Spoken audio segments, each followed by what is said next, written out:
and welcome into the Wheelhouse here, Elevation 5280 Sports and Lifestyle. Got a special guest host with me this morning.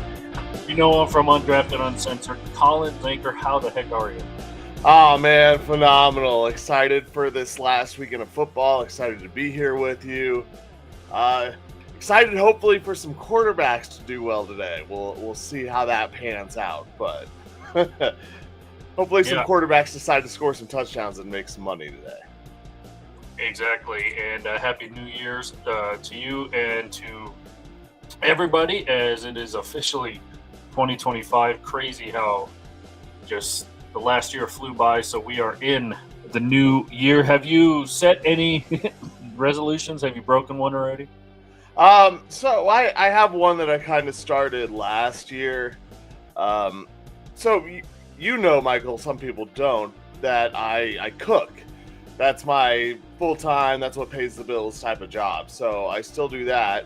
And one thing I noticed was that I was coming home and just right away taking a nap and relaxing before I would go do sports stuff. And because of cooking, you get really nasty. And so some of my sheets and everything like that were getting really dirty. So I made a resolution to work out, do some push-ups, do some sit-ups, and shower after every shift in the kitchen before I could lay on my bed and actually relax. Because I was tired of just throwing stuff out because they got too much grease on them from work. So it hasn't really come into play yet this new year, as I haven't really worked much in the morning, but it's kind of one of those that is a ongoing one from last year. What about you? Well, there you go. I am like Peter LaFleur from Dodgeball, where he says, "I found that if you don't have any goals, you'll never be disappointed." I do. So there you go. I do. Speaking of goals, and we were talking about New Jerseys earlier. Oh, my dog just scared the crap out of me. One of my goals was to definitely win the E5280 Sports Fantasy Football League, and it's looking like I'm going to kick your butt. Is it still going on? It's me and you in the championship, and I've got you crushed. Yeah. It's pretty much over at this point. Yes. Well, I'm only down by 31. You only have a 90% win percentage. You know, it's not secured. I mean, I don't feel 100% comfortable, but I do want to say I like my chances. Right. And And, you know, I can't remember what the promise was to the winner at the start of the year, but there were some options of some things. So we will get into that, because if you notice on the fire list, I said surprise at number 3. So we will dive into what that is. That's why you didn't know what number 3 was. Oh, okay. Yeah, fair enough. Yeah. Then let's go. Yeah, so that's it.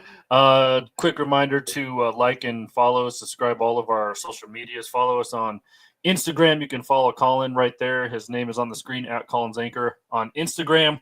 I am at SportsJunkie25. You can also follow both of us on X, which is just our names, and you can follow Elevation 5280 Sports and Lifestyle as well. Subscribe to the YouTube. Go to Spotify, Apple Podcasts, and Amazon Music. All of our stuff is up there as well. And go to our home base, e5280sports.com. And all of the stuff is on there as well as articles. Between the Lines with Katie Mack on the front page. Pro Wrestling Daily. Give you all your fighting news on the front page as well. So make sure you go and check all of that out. And as it is a busy sports weekend, Colin, so we will dive into everything. Everything is usually encapsulated, in fire and ice, and we will dive into that right now. It's now time for Fire. Give me fuel, give me fire, give me that which I desire. He's on fire. I'm the only one of burning desire. Let me stand next to your fire. And Ice. Ice Cube, baby. You're as cold as ice. Ice, baby. All right, so basically Fire and Ice is our top 3. Basically who's hot, who's not in the world of sports over the last week, and we will dive right into it. Colin, since you are the guest host this morning, where do you want to start? I mean, let's start with ice and what we started talking about today. You're wearing his jersey, Mr. Jimmy Butler. Yeah, Jimmy Butler versus the city and county of Miami. Dade County is, or it's really just Pat Riley against Jimmy Butler. But yes, I can, after probably today, this jersey will be retired. Let me first say that I've personally been a Jimmy Butler fan since his days in Chicago, and I have his Bulls jersey somewhere around here. But couple stints along the way, Minnesota, Philadelphia, and Miami. So started his days with D Rose and the Bulls, and shipped around a little bit. Finally, we thought he found a home in Miami, and things kind of turned sour there over the last week or so. And I don't know. I mean, do you think he's getting kind of a raw end? I know a lot of people saying, he wears out his welcome, but his welcome, it's been 5 years already. He's led Miami to 2 NBA finals, didn't win one, but in 2020 in the bubble, they were in the finals against the Lakers. And I don't know if you remember that, I guess, iconic picture, for lack of a better term, of Jimmy just, resting on the boards. They had it looked like almost like a hockey boards around the court at the time in the bubble. And of course, 2 years ago, when the Nuggets beat the Miami Heat in the NBA finals. So, I mean, do you think he's getting a raw deal? Do you think that them suspending him for 7 games was warranted? Of course, the first game, Colin, in his suspension, they get blown out by the Utah Jazz by 36 points. So what is your take on all this? I mean, there's a lot of things to unpack there. A raw deal, I don't think it's really him getting a raw deal when he's asked to get out of town and they're going to grant him his wish. Maybe the suspended 7 games is a bit of a raw deal, but I understand it from Miami's perspective, where you do have a guy coming out and basically saying, I don't want to be here. I don't know why I'm here. Like, forcing their hand. And it's kind of both ways. The thing that I think for Miami, or that for Jimmy Butler, that has been a raw deal, is that Miami really hasn't put a team around him. We talk about those championship teams, and the one in the bubble was the best one to make it, I guess I would say. But that was also, there was some more of a home court familiarity down there too. It wasn't like they were as far away from home, so they still had some comforts. I know Orlando and Miami are not just down the street from each other. I lived there for a while, trust me, I know. But it's still, you're in the same state. You're a lot closer than it was for a team like the Lakers or Minnesota or the Nuggets or anyone else who was playing down there was. So they didn't really put a team together, because even we talked about how when the Nuggets were playing the Heat in the championship, how they were a surprise. I mean, they were lucky to get there and go through the gauntlet that they did to make it. And Jimmy Butler, I think, gave them what he could, and he was tired of not having help and not having the team do anything besides keep Tyler Hero year after year after year. Yeah, and you have a solid piece in Bam Adebayo, who could also argue, hey, let's get a team down here. Like, you're wasting kind of mine and Jimmy's prime. So, yeah, I don't know what the deal is. Obviously, you're going to have stories from different camps. You're going to have Pat Riley's side of things. You're going to even have Eric Spoelstra's side of things. You're going to have Jimmy's side of things, obviously. And, he was asked in the press conference, like, what do you want? What are you looking for? He said he wants to find the joy in basketball again. And then a lot of people are criticizing that, like, dude, you're making $42 million a year. How are you not happy? And I don't know, Colin. We've never been professional athletes. Obviously, you can make $42 million, but I guess still be unhappy with the team you're playing on. Because, I mean, all these guys want to win, Colin. That's there may be some guys who get a fat paycheck, Colin, and then call it a day, mail it in, like, hey, I'm not playing back-to-backs. I'm not hurting myself, this and that. And I don't know if it's a paid suspension. I don't know if he's not getting paid. I haven't gone that far into it. All reaction, zero research here. So there's going to be different sides of the story from each camp. And obviously we know what Jimmy's is because of that press conference. We kind of know what Pat Riley's is because they suspended him. And I don't know if that's his decision. Doesn't seem like Eric Spoelstra wants to it doesn't seem like he's the type of dude to say, "Nah, suspend him. I don't want to play him." Because when you play Jimmy Butler, your chances of winning probably go up quite a bit. Yeah, you're definitely not losing by 30 to a Utah Jazz team that's pretty bad, and it is unpaid because it is for conduct. Wow, Sunday morning. Let's learn how to talk, everybody. Conduct detrimental to the team, so it is unpaid for these games. I do know that. What one thing that you said there is like, yeah, Bam Adebayo also a walking double basically. Could say the same thing. I do feel like Jimmy Butler was kind of trying to force this in a way. I remember when the emo Butler stuff came out. I'm sure you probably remember that too. I think he was trying to maybe weird out the Miami Heat to a point of getting rid of him. I think it was kind of a bigger plan for him trying to get out of Miami. I don't know. I mean, he seems to have like a different persona every like summer because he was emo Jimmy when they were doing like the team photos and media day and stuff like that. But then when the season came along, he looked like himself. Again, I don't know what he was trying to do, but sure.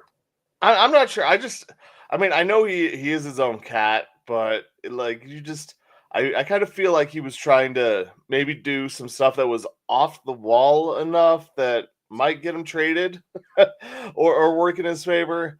And as far as the money goes, the money doesn't buy happiness. And I would be happy with $42 million. I mean, there would be parts of happiness, but I've seen people.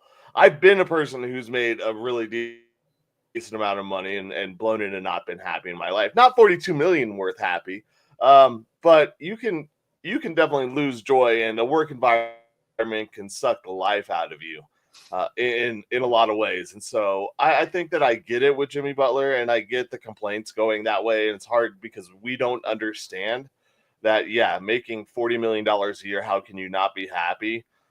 But it can happen. It can happen to all of us. Just like you could be making $5 an hour and not be happy because of your work environment, or you could make $5 an hour and be really happy because your work environment is great. There are things at work that do make a difference with your happiness level.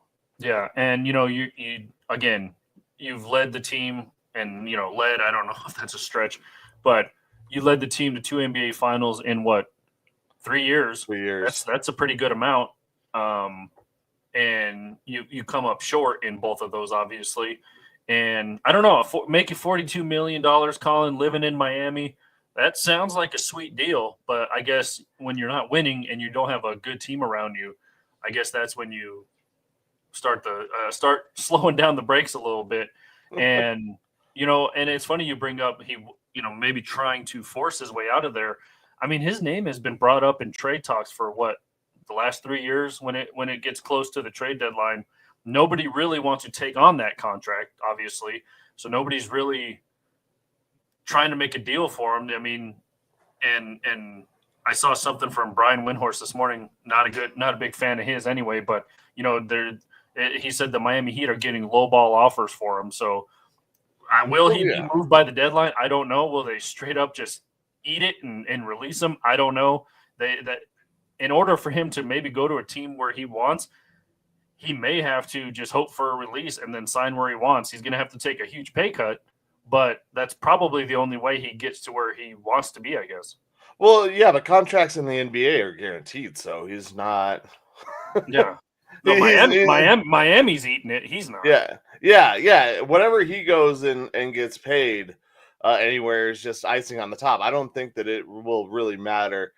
In all honesty, I think one of the things that will be telling is if he does get cut and is going to go sign a new contract, if he is one that's holding out just for money, because then it might show that it was a bigger issue than the money, or then the money was like a big thing to him.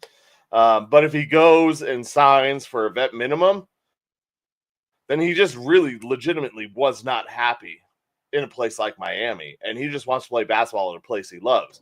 Maybe he takes a backup guard spot somewhere. He goes to play in LA because he wants to play with LeBron. I don't know. I'm just spitballing like different chances, but he could, if he just takes some backup spot in a place that has a really great culture or team that is going out and winning, maybe that shows that he wasn't lying about this being unhappy part. Yeah, and it's funny, like his name was brought up, even tied here to the Denver Nuggets for a little bit there, and that kind of just fell apart. Yeah. And that would have been interesting if that somehow, some way happened. I don't see it happening, but it would be very, very interesting if that came to fruition. So I know Phoenix has been brought up as well. If he goes to Phoenix, Colin, that is not only probably it already is the highest payroll of a roster right now in the league. I mean, it would just skyrocket with Jimmy Butler, and then maybe become probably the most overrated lineup as well, or overrated roster as well. Overrated and often injured. Yeah. Yeah, overrated, overpaid, and always hurt. Yeah, that would be interesting. I mean, they would have a few games that would be really fun to watch. Yeah. I mean, yeah, can you imagine Devin Booker, Bradley Beal, Jimmy Butler, Kevin Durant, and your boy Yusuf Nurkic? On paper, that's a dang good starting lineup, but yeah, it'd be, like I said, there would be some fun games to watch, but I have a feeling that there would be more games where you couldn't have those five out there. yeah. I mean, yeah, well, how many games would the starting five play together would be the question. So we will see. We'll keep a Jimmy watch, see where he ends up. This jersey will probably be on eBay this afternoon, so look out for that as well. All right, number 2 on the ice list. We all know that it is the final week in the NFL, and this always comes into question, Colin. Like, do you play guys? Do you rest guys? You have the conference, you have your division, you have a playoff spot locked up. But Saquon Barkley is only 100 yards away from Eric Dickerson's all-time season rushing record, and he's out. They're obviously not playing him. They're not playing Jalen. I mean, they're basically the JV squad's going out there, just like KC and a lot of these teams who already have division seeds locked up, what have you. It'll be interesting. Very, very good game tonight, by the way. We'll get into that. But, yeah, I mean, would you let Saquon get the record? Do you risk injury getting him the record? Obviously, he's been a sturdy force, basically his entire career. I know he missed some time with the Giants with a knee injury, but do you let him get the record? I mean, earlier this year, he was, a few yards away from the all-time game record. Yeah. And you saw Nick Sirianni go over to him and say, hey, do you want to go back out? And he even said, no, let the kids play. So good on him. Classy move by him to do that. But I'm sure they asked him if he wanted to go play. He probably said, no, let the kids play again. But, excuse me, if you were Saquon, do you want that record? Do you want to go out there and get the record? So, yeah, I mean, if I'm him and I'm in this situation, yeah, I do. I would love to go and take that chance to get this record. The thing is that I think Saquon is showing some respect to the New York Giants fans, maybe not the organization, but the fans out there, because he already destroyed them once this year. In the first game that they played, he had 200 yards rushing and receiving. He absolutely demolished them in that first matchup. And so I think this is definitely Saquon. If Saquon wanted to go out there, you mentioned Sirianni asking him earlier about the game this season where he was just close enough to breaking the single game record. Saquon definitely said no, because if he wanted to trot out there and go after it, he would. The offensive lineman, I'm sure, would want him to. And I think he should. I really do think he should. Records, there is a respect for the past and the history of the game, and some records that get beaten. Emmitt Smith breaking the total yards in Arizona as a shell of himself isn't quite the view of a record you want, but this is a guy playing at the highest level for a season and doing great all year, having a resurgence. Not that he wasn't really good in New York the last year; they were just terrible. Yeah, and his first season on a new team. Yeah, he would most likely get that record in less carries than Dickerson had also. So all the talk of, well, he's played more games, he's had more chances. It's less carries. He would need something like 35 carries. And I don't think 35 carries against this New York Giants defense. If he had 35 carries against the Giants defense, he'd probably have 300 yards in this game. So let's not get confused that it would be the single season record. He would deserve it. But this is a little bit of restraint because I think he doesn't want to rub salt in the wound to the Giants fans. I think this is a little bit of a sign of respect towards them because, yeah, it would be the story of the offseason, and it'd probably get even more people fired from New York than already are getting fired. Yeah, and we'll get into we'll get into the hot seats. We'll get into the hot seats here in just a second. But again, he was probably asked like, "Hey, do you want to go out there, try to get the record?" And he probably said the same thing he said a few months ago, saying, "No, let the kids play. We got this division locked up. We're good. We don't need anybody hurt out there." Whatever he said, I'm sure it was a classy move by Saquon, who seems like a good dude, classy guy. Every interview, press conference you see him in, he seems to give the right answer. So, and that the answer on the sideline, probably uncandid. I don't know if he had a camera on him or not, but when he said go let the kids play. But I get not wanting to, I guess, embarrass the Giants fans, stuff like that. But if I was him, I would want to rub it in Eric Dickerson's face because that guy seems like a turd. He said, I'm glad, I'm paraphrasing, but he basically said, I'm glad Saquon's not playing. I don't want my record to be broken, things of that nature. I don't know if he's joking. He didn't seem like he was joking. But if I was Saquon, and again, Saquon seems like a classy dude, he probably wouldn't do it. But if I were him, I would have been like, nah, screw Eric Dickerson, screw the record. I'm breaking it. That guy's a turd. Yeah, never mind what I said about not playing. Now that I've heard you guys talking crap, I'm going to go out there and just crush it in 10 carries. Yeah. He'll probably play one quarter, get it in 2 drives, and go from there. Yeah, 2 50-yard runs. That's all he needs. That would be pretty great. So yeah, I wish you would. I'm a fan of seeing history, and I would love to see that history made. Yeah, that would be cool. So obviously not playing today. So Philly has that NFC East locked up. So kind of resting guys like a lot of teams are doing today. All right, number 1 on the ice list. Tomorrow is a huge. I don't know who dubbed it Black Monday, just because of. I guess it's a dark day for some NFL franchises coming up here soon.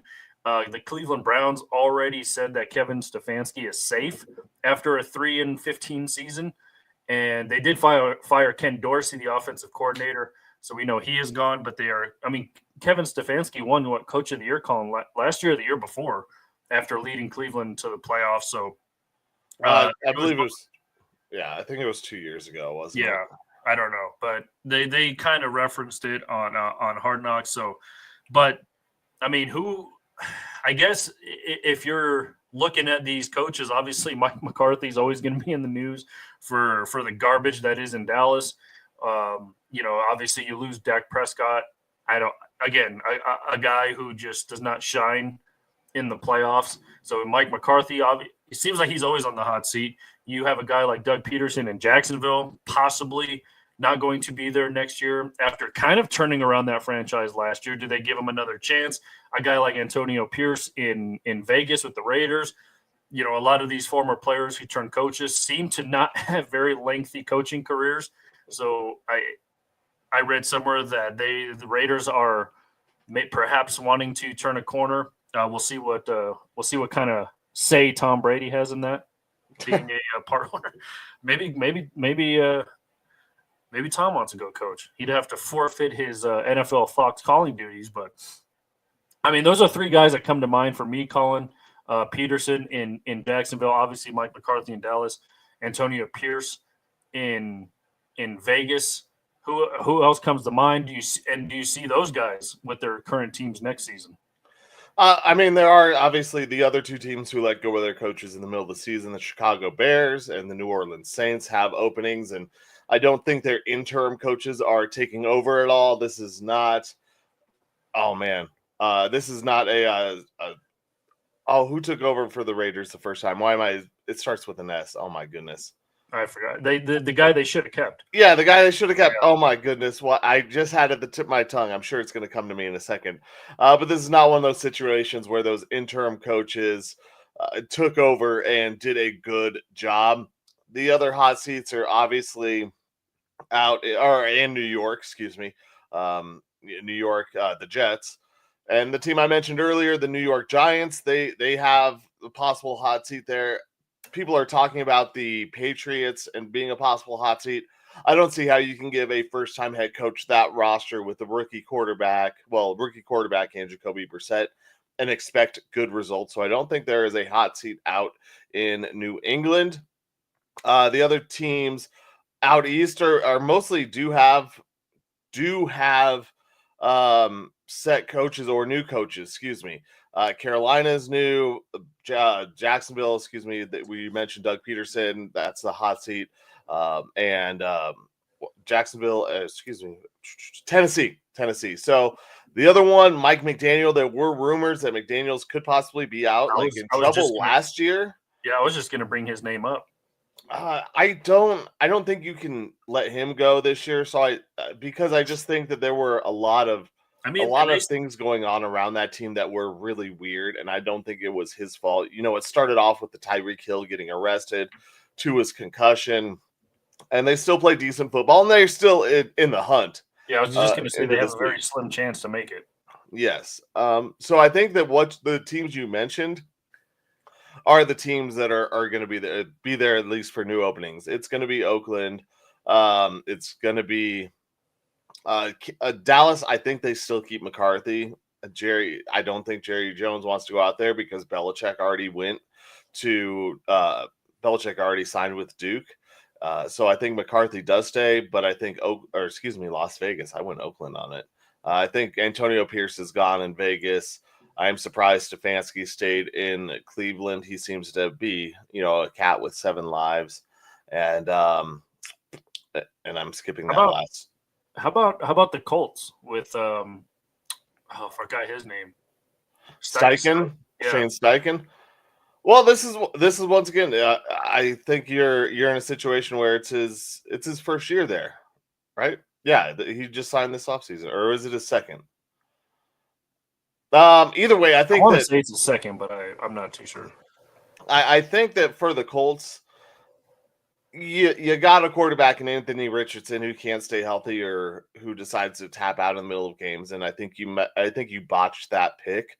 And there's some talent there, but when you see the things that Jaden Daniels has done this year, even Bo Nix, and to a lesser extent, a Caleb Williams and a Michael Penix, even in the few games that they played, they all seem like they're further ahead than Anthony Richardson.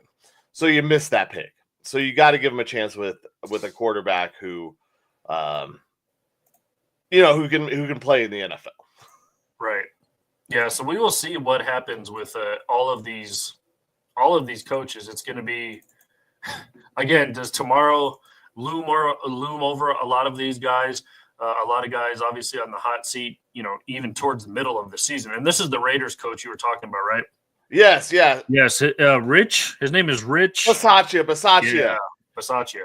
I had to see the face. I knew there was an S. Yeah, Bisaccia. They should have kept Bisaccia. And then they screwed up and doubled down on Pierce, who, definitely was not the right guy. Well, yeah. And, let's face it, they haven't really had a very good quarterback there either, and obviously a lot of football teams live or die with the quarterback, as we've seen. So we will see what happens tomorrow. Of course, Black Monday. Who's getting fired? Who is staying? So a lot of good deals could come on Black Monday. There you go. A lot of good deals for new teams. Yeah, I've mentioned this before, man. I know we'll talk a bit about the Broncos, but man, Mike Vrabel as a Broncos head coach would have looked so good. Like I said, these former players don't have long coaching careers, as we've seen with probably Antonio Pierce now. Mike Vrabel, obviously in Tennessee, he was in Tennessee for a bit, though. Yeah. I think he lived out his contract there, but maybe that was it. Yeah, And who is – you mentioned one of the teams. He's a former – Mayo. Yeah, Mayo in New England. New England, he could be on the outs, but they'll probably give him a second chance with that team, like you said. So we will see. All right, Colin, moving on to the fire list. We kind of touched on this. the ESPN Elevation 5280 Sports and Lifestyle Fantasy Football League. Is this because today is the last week, right? Yeah. Which I thought the fantasy football like finals were like 2 weeks ago because it's kind of hard to say who's playing, who's not playing in the final week of the season. I mean, technically, it should have been. Yeah, and maybe that's my fault for not setting it up that way. I don't know if that was an option or not, but Colin did overtake me as the number 1 seed. We both had 10-4 records. I know you don't care about our fantasy teams, but yeah, right now in the championship, Colin is absolutely creaming me 169 to 116. Nice. I did make some last minute changes just now as we were talking about it. So, so I shouldn't have said anything. Your win probability went down to 77 after my changes. So, and mine went up to 23. There's a chance. Yeah. So but I've only had one player play. So, no, that's the projected score, by the way, 169 to 116.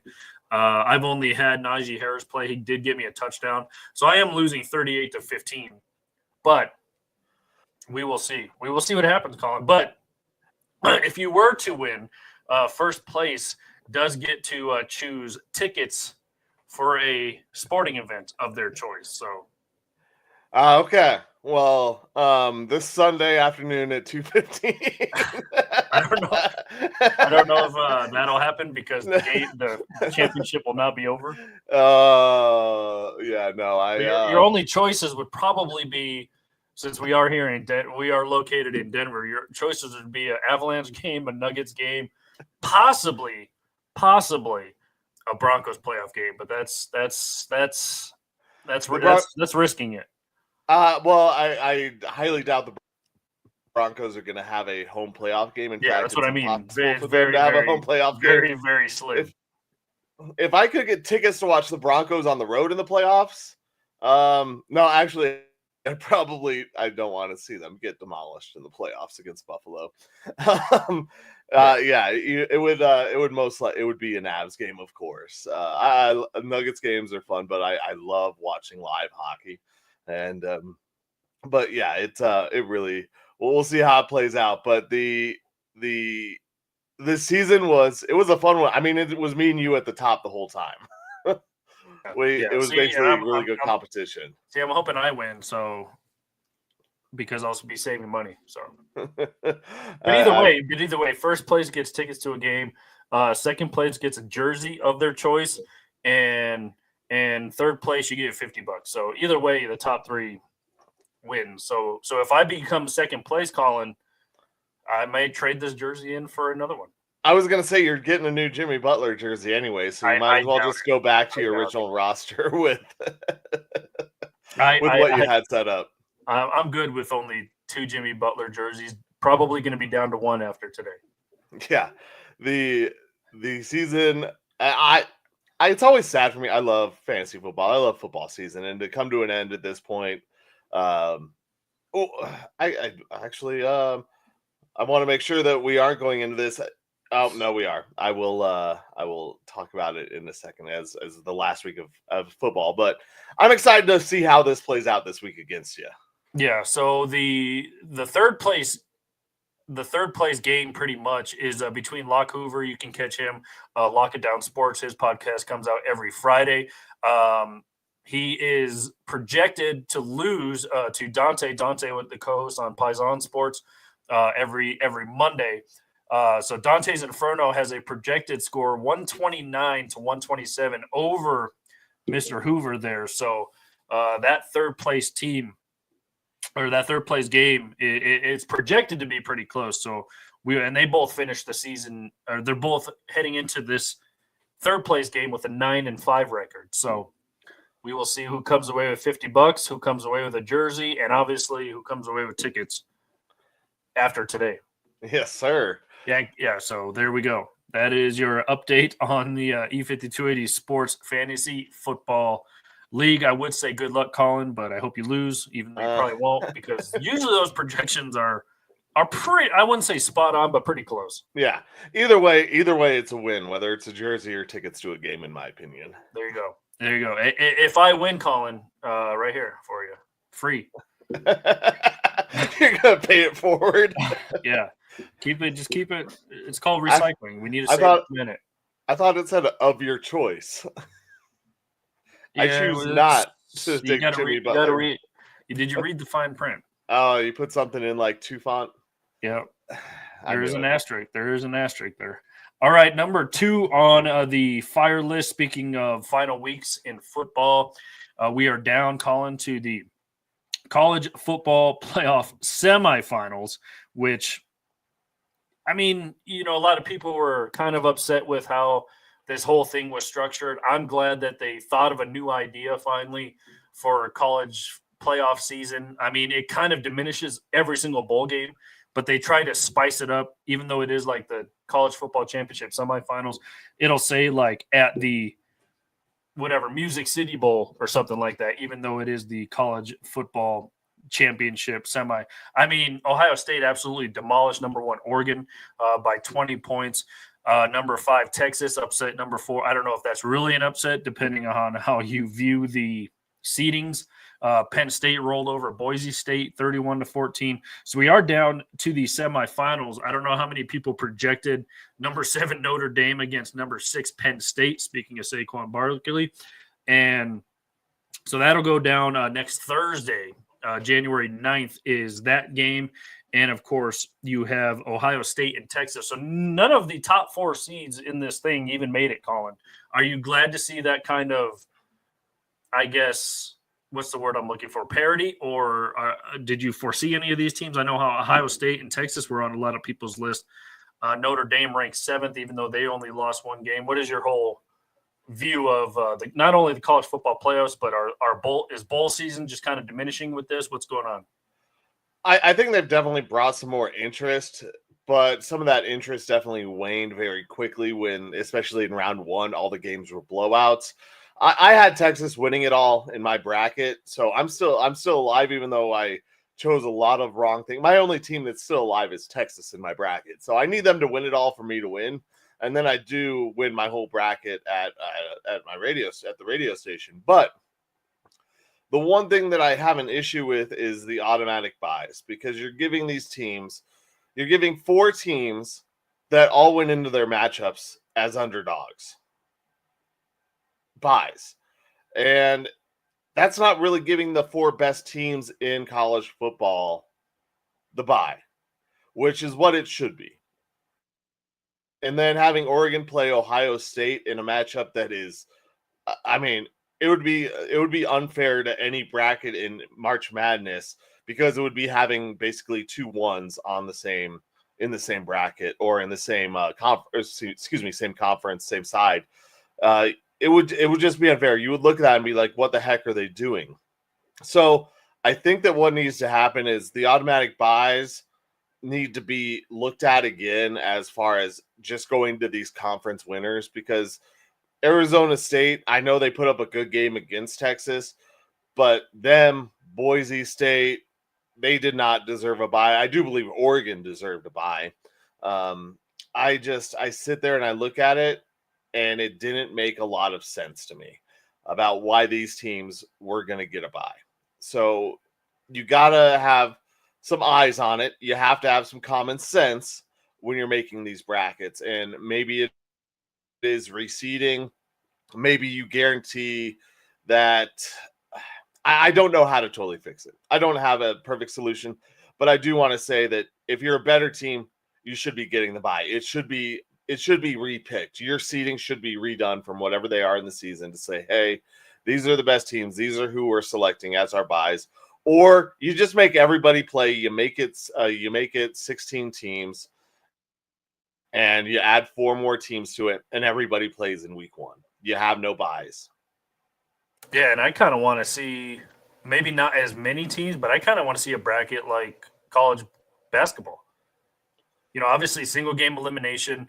It obviously, this college football playoff kind of just stomps over all the rest of the bowls anyway. So why, instead of having those bowls, again, like I said, this, college football playoff semifinal at the Capital One Orange Bowl. They're going to name it a bowl anyway.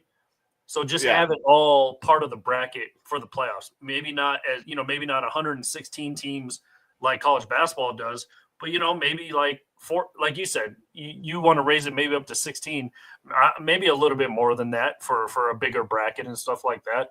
But I think that would not only draw more interest, but then you could throw teams who are interesting. And I may sound biased, but a lot of people probably would watch the CU game, if they were part of the college football bracket playoffs or whatever it is.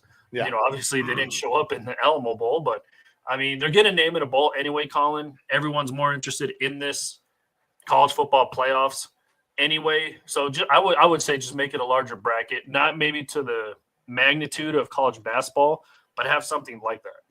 Yeah, and I think, you could, excuse me, you could make it into a top 20, and you would have 2 play-in games, which would then lead to the top 16, and it would give everyone in the top 16 a bye week, whatever that means. Yeah. Sometimes it ends up being a bye like 2 or 3 weeks, depending on when their last game is played. So I think that you can do that, and you could have some playing games. College football has always been about the top 25. That's what I mean. You're ranking these teams 25 anyway. Why not have a 20? I mean, obviously 25 is an odd number, but have a 20-something team playoff. Yeah, and I don't know how you could get it to a 20-something besides any number beyond 20 without going into the 30s. And that's where you start to have issues, because like for me, what I mentioned earlier, some of those first games were just, they were terrible. Like, they were just blowouts, but both teams didn't belong on the same field. One other thing that I would do too, in round 1, you had all of these teams who got the momentum because they played at home.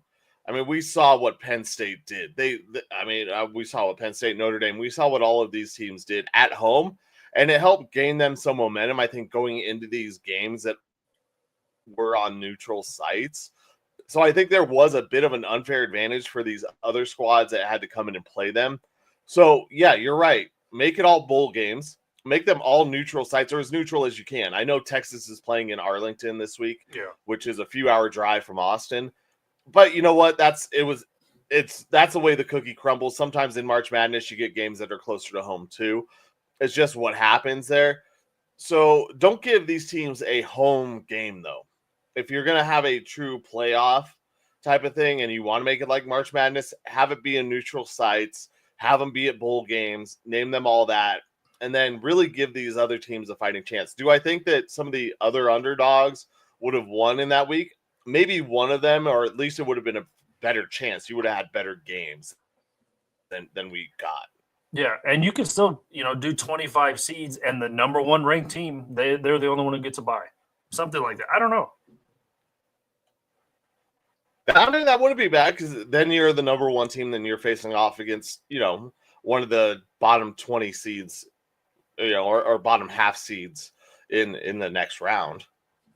I don't know. Like that. Well, obviously this is the first year of it, so we'll see what kind of tweaks they make for next year. I don't know. But CFP playoff committee, if you're listening, watching, there's your suggestion. So make those changes. Make them. Yeah, get something to keep it more interesting. Yeah, just do it. All right, number 1 on the fire list. We've been touching on it just a little bit here, Colin, but it is the final week of the NFL season. Week 18, we've made it. The playoffs are just a few short days away, and there's only 1 spot left in the entire playoff picture, and 3 different AFC teams could claim that spot. Obviously, Cincinnati on a roll right now. They took care of Pittsburgh last night. They are on a 5-game winning streak. Pittsburgh on a 3-game slide nowadays. So you have Cincinnati, who we saw up close and personal last week, Colin, in overtime over the Broncos, which was that's just, I don't know if that's a story for another day, but that was very frustrating. 2 weeks to claim that final playoff spot, and you, for lack of a better term, choke it away. 2 games you should have won, could have won. So And then Miami, we touched on, they're 8-8. They need a lot of help. They need to win. I don't know how they make it in now, but because Cincinnati, I think they have to win. Broncos have to lose. I don't know I don't know what the tiebreakers would be for Cincinnati or Miami. I think it would come down to points. Miami makes it in over Cincinnati. Okay, Miami is in over they played Cincinnati. each other. Yeah, so Miami Miami has a tiebreaker. Yeah. Okay, so and then obviously Cincinnati needs a Miami and a Broncos loss. Broncos, all they need to do is win. And again, they're playing the Kansas City JV squad, and I get, it's a fresh new season when the playoffs start, Colin, but I'm just like, I get the Broncos kind of choked 2 weeks away when they could have took care of the Chargers. They could have taken care. All you needed was a first down in overtime, Colin, to walk away. I know it's a tie, and ties are weird, but all you needed was a tie at the very least to get into the playoffs, and you couldn't even complete a first down in overtime. I would rather have seen them lost, Colin, on a failed 2-point conversion, which they might have went for if that replay didn't take away like all the momentum. But yeah, I would rather have them lost on a failed 2-point conversion, trying to win it, trying to be the aggressors, than not even completing a first down in overtime. I agree. That I would have much rather seen them go and win it in regulation, but I don't have a problem with them playing into overtime. We have when we look at football, there's always going to be people on both sides, because there's going to be another person who comes in with the analytics that says, well, that was the right play. This is what should have happened. It was the right play because of this, this, and this. And then there's the momentum was on their side. They should have gone for it. You're in a hostile environment. You're playing Cincinnati at home. So yeah, you should go out and try and win it there because you have the chance. So it's a damned if you do, damned if you don't type of situation. And I didn't have a total problem. I would have liked to have seen them go for it, but I don't really have a problem with them kicking the field goal and going to overtime, because the Broncos did really shut down Joe Burrow in that offense for the first half. But we go into week 18, and as I sit here and I hear guys like Broussard saying, like, why the hell do we even have week 18 if teams are going to just rest their players? And this shouldn't be allowed. I don't know if you saw those takes last night or yesterday about week 18, but I think that's a complete joke. Like, these guys are getting a raw deal. Cincinnati's getting a raw deal because they're not going to make the playoffs because the Chiefs aren't playing their guys. Well, the Broncos still have to go out and win this game. But you know what? You should have taken care of your business earlier in the year. Much like the Broncos should have taken care of their business the last 2 weeks when they had chances in both of those games to win. And I'm sorry, no matter what, when we had 16-week seasons, people rested their players in the last weeks of the season. Yeah. Like it was a terrible take and terrible idea and a bad look to be like, well, the Broncos are getting a pass because the Chiefs are resting their players and they don't have anything to play for. You know what? We all wanted more football. We got more football, and this is what happens in some of those cases.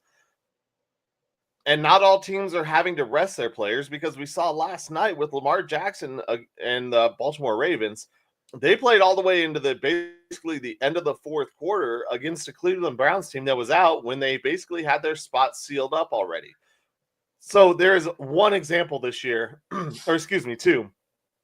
The other one being Philadelphia, of teams that are locked and secured in their spots that aren't going to be playing their guys. Exactly. And obviously, I'm excited for the Sunday night game tonight, Colin. Reminder, no Monday night game, by the way. So Sunday night, everyone's playing for Detroit and Minnesota, because not only are you fighting for the division title, Colin, but you are fighting for the number 1 seed in the NFC. So it's all hands on deck for Sunday night football. Even though both those teams have 14 wins, it's going to be a fun matchup tonight. So I guess 2 examples of teams that obviously there's a lot to play for. Number 1 seed, a bye week, division championship. So they are all hands on deck as well. The loser of that game drops to 5th. Yeah, which is crazy. Fifth place, a fifth seed with 14 wins is crazy.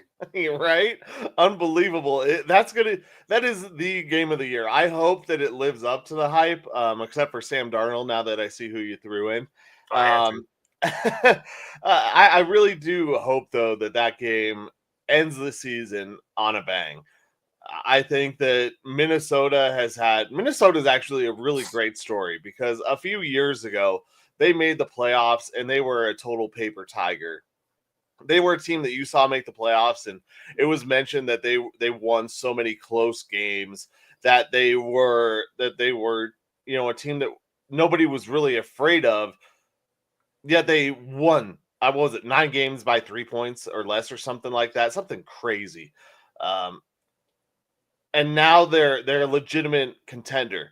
You see what their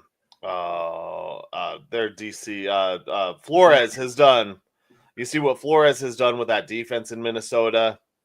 Kevin O'Connell has done with that offense. How Sam Darnold has revived his career.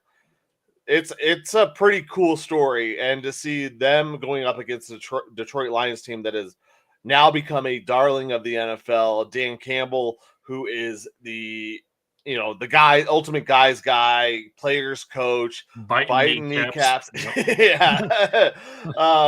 3 toes, 1 ass cheek, whatever. Like he is just a dude. And to see these two teams go against each other to win a division and really could really rock the playoffs and how everything looks, how the Detroit Lions have overcome injuries this year.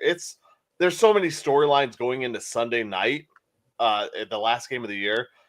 I hope it's a good game because a dud would really, I don't know. I think it would leave a little bit of a sour taste in my mouth for this season. Yeah, that would be. I hope it does too. And teams like the Houston Texans, who have the AFC South locked up, are they resting guys?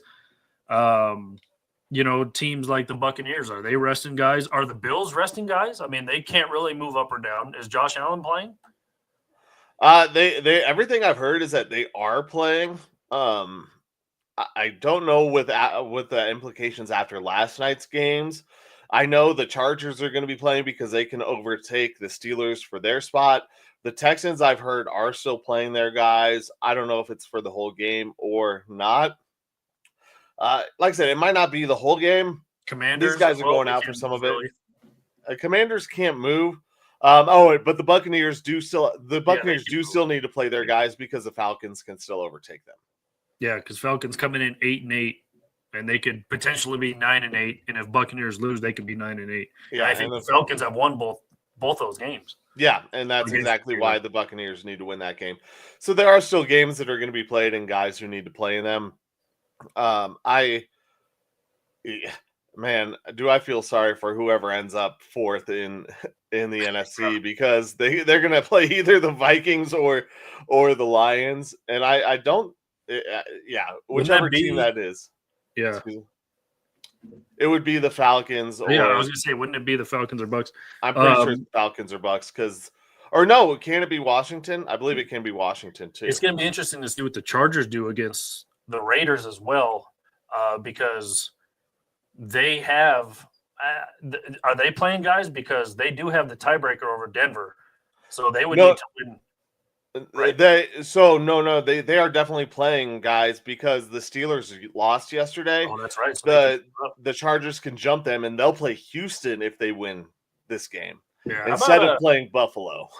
There you go. And how about shout out to the LA Rams too? Everyone thought their season was dead. They come out of nowhere and knock Arizona out, knock Seattle out. But basically, both those teams knocked themselves out. But the Rams just really come out of nowhere, Colin. Everyone thought, Stafford's done. Fire Sean McVay. Just blow it up. And they come out and win the NFC West. I took a long shot, $10 bet on them to win the Super Bowl earlier. Pays 4 digits for $10. The thing is, they got healthy. Yeah, that was what we talk about with a lot of these teams. It's health. And when you look at, besides the Lions, I mean, the Lions are an anomaly this season with their injuries and how far they made it.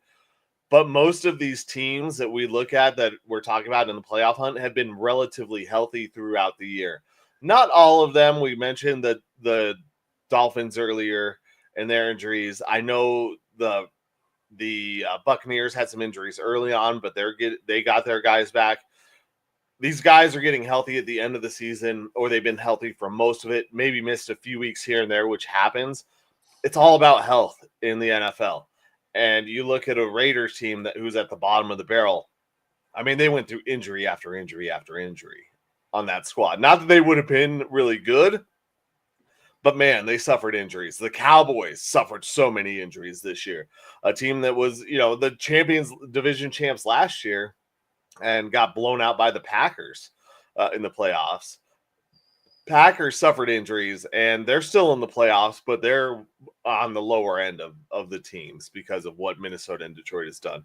So it really is about health and health going into the playoffs and what your training staff can do to keep these guys on the field, because it's so important, especially in today's NFL with parity, that your top guys are playing, because you see how close some of these things are. Yeah, health definitely. And like you said, the Rams, right at the right time when they needed those guys. all Arizona had to do was I wouldn't say pretty much beat Carolina, but then Carolina beats them in overtime to eliminate them. I saw the end of that game, and I was just like, man, I could have ran that ball in overtime for a touchdown. I mean, that dude ran 30 yards untouched for a touchdown. Untouched, yeah. That was great. Yeah, it was. Oh man, I had a good friend who would have won a lot of money. He would have won like $5,000 if Arizona had won that game. That's crazy. I was like, it's a tough beat. Yeah, that is nuts. So we will keep an eye, obviously, on today's games, especially being located in Denver, Colin. So we will keep, obviously, a close eye on what Denver does against KC's JV team. Not only are they not playing anybody, Colin, but their flight was delayed because of a blizzard, and they needless to say, they barely made it into Denver yesterday. So not only are they not playing anybody, but at first I heard reports that they were just like, screw Carson Wentz as well. We're throwing in our third string, but I think Carson Wentz is playing today. I guess a serviceable backup, depending on how you look at him. So obviously keep a close eye on Miami, and obviously Cincinnati won yesterday. So I have to imagine, Colin, it's tough just sitting there hoping that two other teams lose for you to get in. I'm sure like all the blood pressure is high, anxiety is high, nervousness is high, because Cincinnati hit their stride at the right time. Almost. I say almost because obviously if they would have, like you said, take care of business earlier in the season, if they were playing like this earlier in the season, this wouldn't even be a discussion. Yeah, there would probably be – there most likely would be 3 teams from that division in the playoffs for sure, because they're playing great. Their defense let them down. I mean, they had the most games with 30-plus points scored where they still lost early in the year, and they found a way at the end to kind of fix some things. You obviously got to know, we talked about Black Monday earlier, Cincinnati's defensive coordinator is gone this year. And Vance Joseph, if the Broncos don't make the playoffs, Vance Joseph is another one who could easily be on the chopping block if you let Carson Wentz and Samaj P. Ryan tear you up. Yeah. Oh man. That would be rough. It would be a tough pill to swallow here in Broncos country for them to lose this one. And I'm asking people too in Broncos country, you're 0-6 against teams with winning records this season. I mean, and I get NFL playoffs. It's your record 0-0, fresh new start. But are we really saying that in Denver? Because you're going into the playoffs again. You haven't beat a team with a winning record all season, and do we even want this team in the playoffs against the Buffalo or whoever? Because it could be a bloodbath here soon. Yeah, I've kind of been on that. So what I wanted to see at the start of the season was honestly some growth from Bo Nix. I wanted to see some flashes, see if he was going to be the guy. And I didn't want them to be great because I wanted to stack some high draft picks for this team. Now they've gone out there and put themselves once again in the middle of the draft, whether they make the playoffs or not. I don't know for this young squad if it's I don't know with that locker room if it's better for them to just barely miss the playoffs knowing they had all of these opportunities or make it in and get slaughtered. This is not the Eli Manning-led Giants that are going to go on a run as a wild card team and win a Super Bowl, all right? Let's not have any misinterpretations of what I'm saying. They could make the playoffs. The defense could step up and have a good game, but I don't think that they're winning these games. So is making it, getting a taste of the playoffs a good thing? Do you need to, as Jokic famously said, learn how to lose in the playoffs to learn how to win? Or do you need to learn how hard it is to get there and not make it when you were that close to really give you the motivation? Because what was the goal? Was the goal this year to make the playoffs? Was it to go win a Super Bowl? Was it to improve? I think that just the draft capital, in all honesty, would help the Broncos, but they're not going to move up that much because at a 9-8 record, you're still stuck in the 15s. And maybe the better question, Colin, is was this just to beat the almost 10-year slide that the Broncos have making the playoffs? Obviously, you haven't made the playoffs since 2015 when they won the whole thing. I'm not saying that's going to at all happen this year, but is it more about that? More about being a playoff team, period, and just getting there, which obviously getting there is, good for you. Even if you do get demolished by like a Buffalo Bills 40-10, it's still, like you said, Jokic said, it's still a good learning experience, especially for Bo Nix, who is hopefully your franchise quarterback for the next 12 to 15 years. It is good for them to even taste the playoffs, and whether you get hammered or not, it's still good to get there, I guess. But is it more about just getting there and finally not making it a decade-long streak of not making the playoffs? Yeah, I think Sean Payton doesn't want to answer the questions about having how many years the Broncos haven't made the playoffs. And he wasn't. I don't think he wants to say, well, that I wasn't here for all of those ones. I think he's done with that. So I'm sure he's coaching to get into the playoffs, of course. I mean, he's always coaching to win, but I'm sure he doesn't want to answer that question anymore. And he'd much rather answer questions about how this team has improved next year over this season. Well, I'm asking you, is it more about the streak of not making the playoffs? Is it? Oh, for Sean Payton, for me, I honestly, I don't care either way. Because like I said, I was on the end of I'd rather have them have Bo Nix show some life and lose some games, get a high draft pick, and then learn how to win with a young squad. So do I want them in the playoffs to watch them get demolished? No, because I hate watching my team in a standalone game get killed. And so I'd like to just let's get some motivation for next year. Let's finish cleaning out all the stuff that we don't need here in the Broncos locker room. And next year really starts the first year of what hopefully is the youth movement on this organization that I hope can mirror some of what the Bengals have done in the last few years. Yeah, that's. I guess that's all you hope. And you I guess there is that slim, very slim, probably percentage of people out there saying, "Hey, it is playoffs 0-0 record. Can they upset somebody?" I don't think you're really upsetting a team like Buffalo. Maybe if it was a Chargers team or a Houston team, if they somehow managed to play those teams, maybe, sure. But a team like Buffalo, which, again, I personally think a little when it comes to the playoffs, obviously overrated. They seem to, again, lack of a better term, Colin, choke in the playoffs. Same with Baltimore. You have the two best quarterbacks during the regular season, and they just cannot get it done in the playoffs. Maybe this year is different. I don't know. Lamar Jackson, again, a high MVP favorite. Same with Josh Allen. But I don't think you're snake biting a team like Buffalo.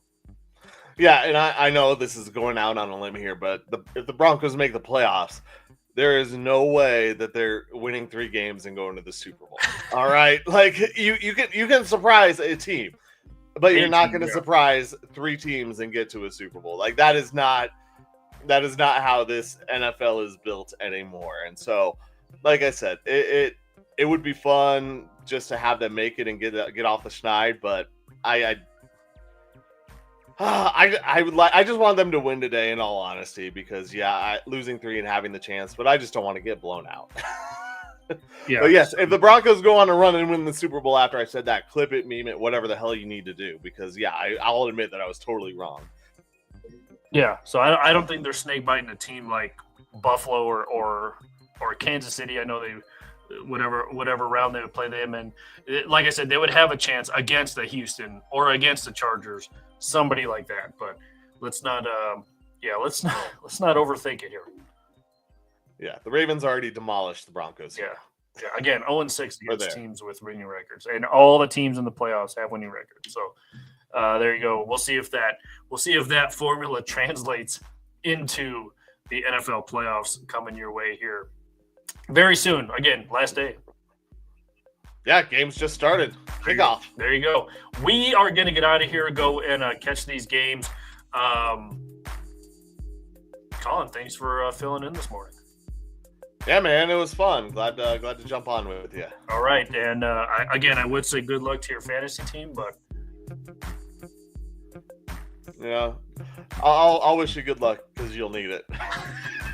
I probably didn't need it.